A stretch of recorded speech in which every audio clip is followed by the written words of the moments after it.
of the earth. Ken, welcome to the show. Yeah, I just want to make a comment on something you said. Now, you used the number 5 billion. 5 billion years old. Yes. Now, 5 billion years old has come out from people who promote evolution as fact.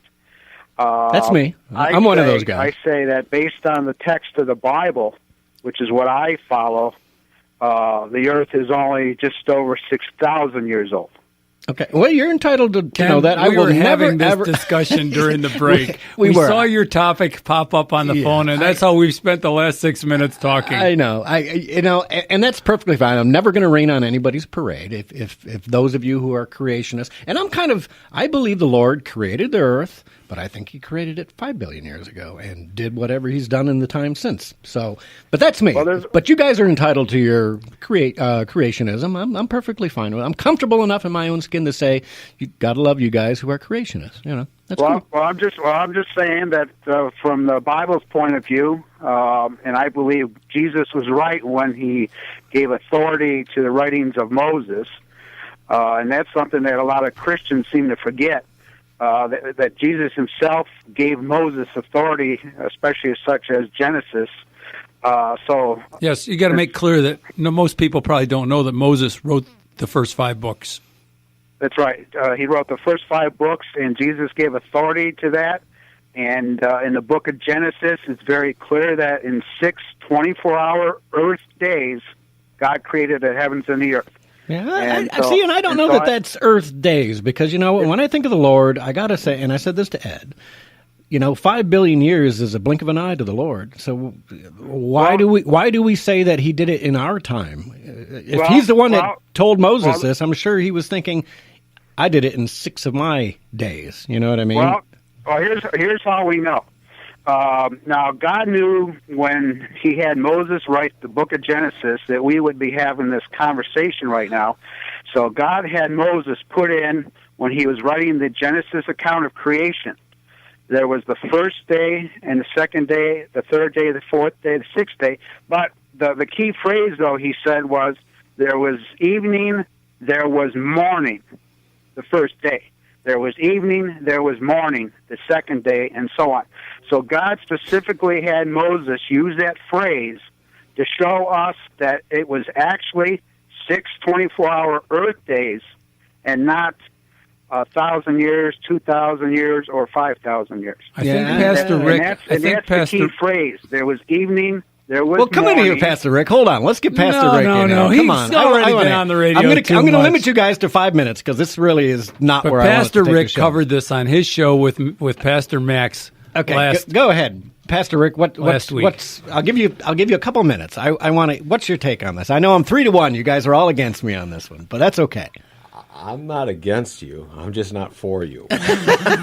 You're wrong. You guys are all creationists. That's cool. We are, and you can take this more from a scientific point of view. You want to call for science. There's a lot of science out there that actually disproves the old age theory. This is where I haven't seen it, and you guys are going to have to show it to me. I can help you. I'm from Missouri. You're going to have to show me, because I've got 52 years of data in my memory bank that says, 5 billion, but that's okay.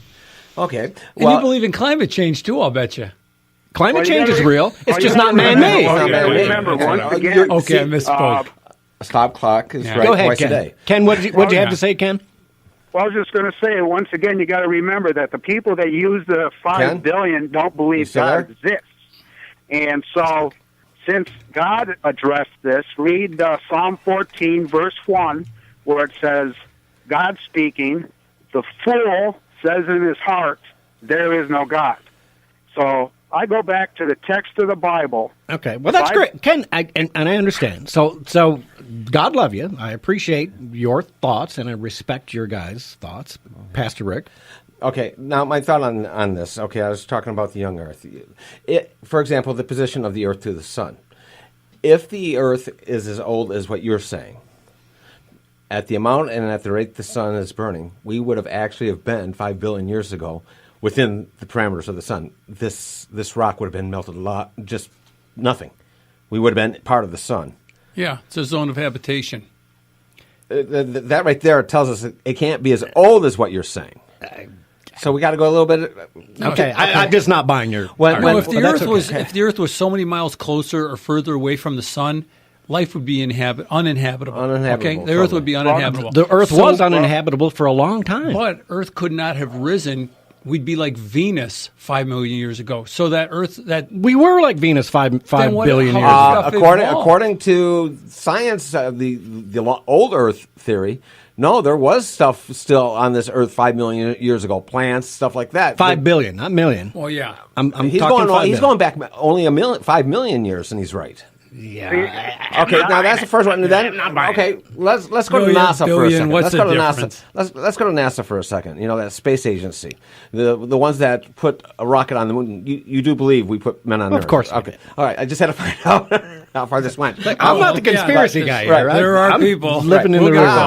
Okay. When they sent the moon, or sent men to the moon, they put these great big pads on the capsule.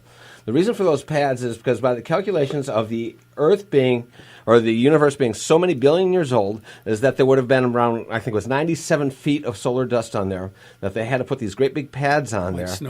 Like snowshoes, to keep the capsule from sinking into the solar dust.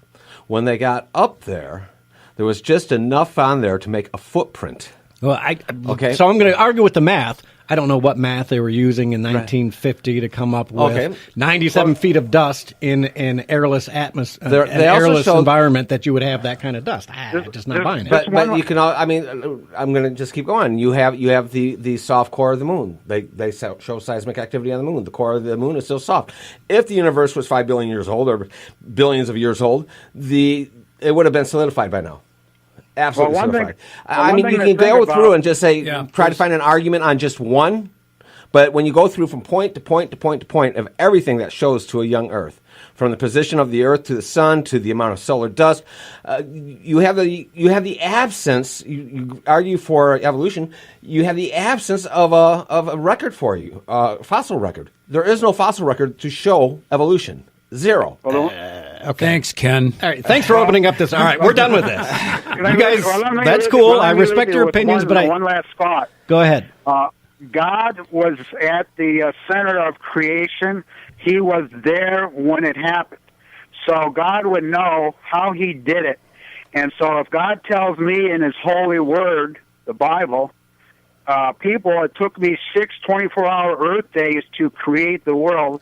And if God in his holy word, the Bible, tells me, shows me that the Earth is only about just over 6,000 years old, then I'm going to put my trust in God and his word. And going back to Psalm 14, anything written by a scientist who in the beginning says, I don't believe in God, throw what he has to say out the window. Okay. Well, great, Ken. Thanks for the call. I appreciate it because this went way into the weeds that I didn't want to. Appreciate the call. I talked about science, and we're going to go there. There's a few scientific laws I want you to just be aware of. No, stop. Irreducible complexity? Send that in an email, and I'll look it up. I'm not going that far. We'll probably do this next week. Right. You're going to do it. I'm going to bring in Mr. Scientist and have a roundtable on your show for that, please. Okay. I would like to say one more thing. So much. I love you even though you're wrong. High five. There you go. Thanks, Rick. All right. Thanks, Pastor Rick. I appreciate it. It's an interesting subject. I would like to encourage any of our listeners to watch one video. You can Google it. I bought it, and now it's free on Google. It's called The Privileged Planet. It's just very interesting. It's all about where Earth sits. Oh, it's a beautiful film. Okay. It's all science. I will look it, and I will watch it, but I got to just tell you guys, you ain't sold me. I got 52 years of propaganda in my head that's saying you're wrong. And I'll agree. Look, I could be wrong. I'm never going to say I'm right on this. When we come to the Lord, I'm not pulling any punches and saying I'm on to that. Yeah. This argument often stems from your starting position. Okay? In other words, and I'm not saying you, but there are certain people who want to deny the Word of God, so they have to start from evolution and work everything from there and not willing to take into consideration. There are others who will not look at science, and they have to start from creation, and so they won't look at any other evidence. Okay. So it's a lot of it is where your viewpoint's from. Yes. All right. Well, You guys just blew my mind. Derek, let's take a break so I can put my Clear brains his back head. into my head More because coffee. you guys just... Yeah, that was crazy. We'll see you on the other side of the break.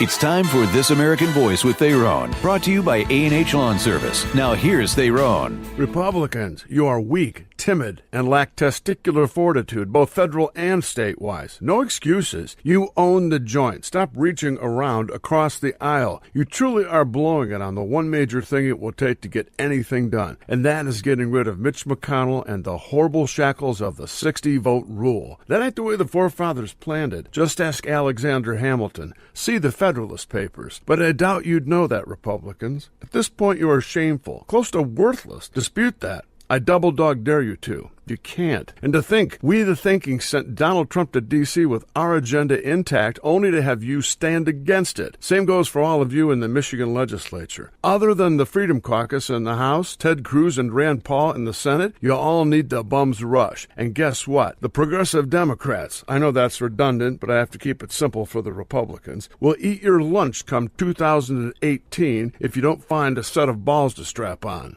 Get busy. A&H Lawn Service in Saline serves all of Southeast Michigan. They've been offering professional lawn maintenance since 1991, including landscape construction, lawn and landscape maintenance, irrigation systems, winterizing, and snow removal. Let A&H Lawn Service help your business with landscaping solutions for today and tomorrow. They have the professional experience you can count on. Call 734-429-5778 and see how their business can help your business, or visit ahlawn.com. I'm Derek Stone with 60 Seconds on Sports. The new home of the Detroit Red Wings and the Detroit Pistons, Little Caesars Arena, will officially open for business this Tuesday. LCA has many great features, like the world's largest scoreboard, an outdoor concourse with a huge video screen, seats that are closer to the action taking place on the floor, an aluminum skin operated by a 12 laser projection system, and many more choices in concessions. But the greatest feature is the gondola seating.